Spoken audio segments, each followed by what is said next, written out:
the Morgan dollar, vintage Morgan dollar, the Carson City vintage Morgan dollar, that gets no respect, I call it the Rodney Dangerfield CC, is the 1884. When you look at how many were made, how many were found in the GSA, you can't stop reading the book. You have to go to the certification services to see how many, or in this case, how few are known in premium grades. And then when they're all priced the same, why not buy the rarer coin? Let's have a chat about that. So tonight we are talking about 1884, right? In 1884, we struck 4 Morgan dollars, a Morgan from Philadelphia, San Francisco, New Orleans, and then Carson City. The winner and champion is our Carson City, with only 1.1 million made, right? We all love our Morgan dollars. Here's a kink in the armor on this coin in view. The popularity index.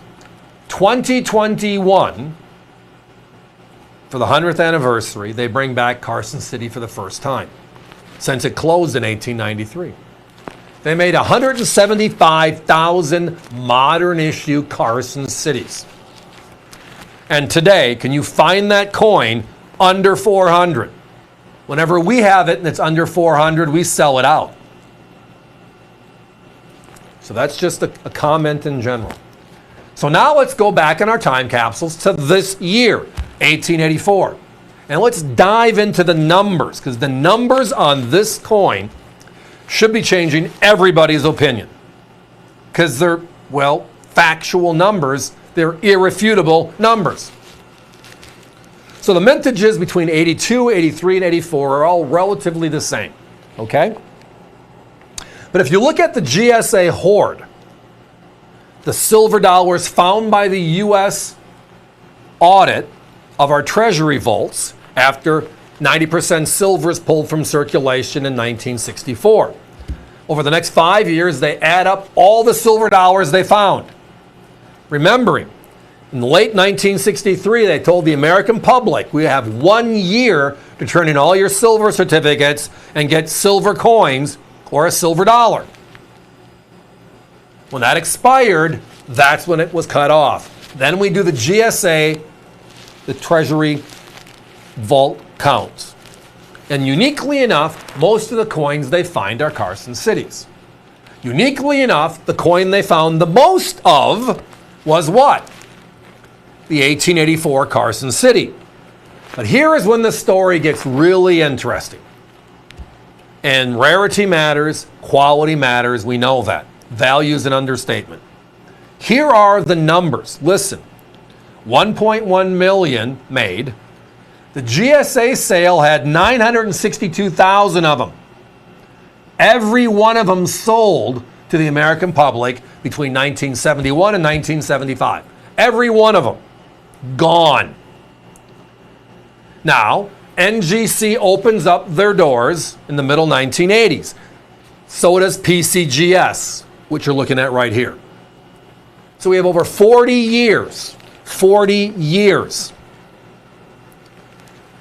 And if you look at, well, the modern craze, we know that about a third of the coins should be high grade.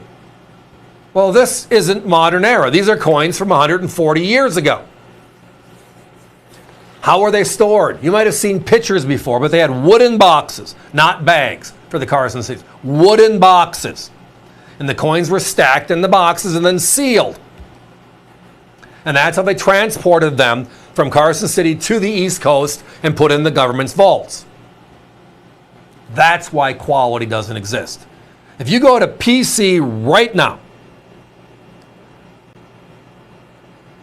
65,821 of them, grade 63, 64, 65, and higher, added together.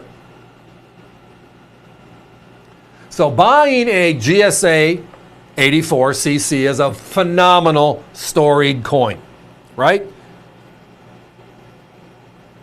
Of which 962,000 people can enjoy the story, or less if people buy multiples. It's Carson City.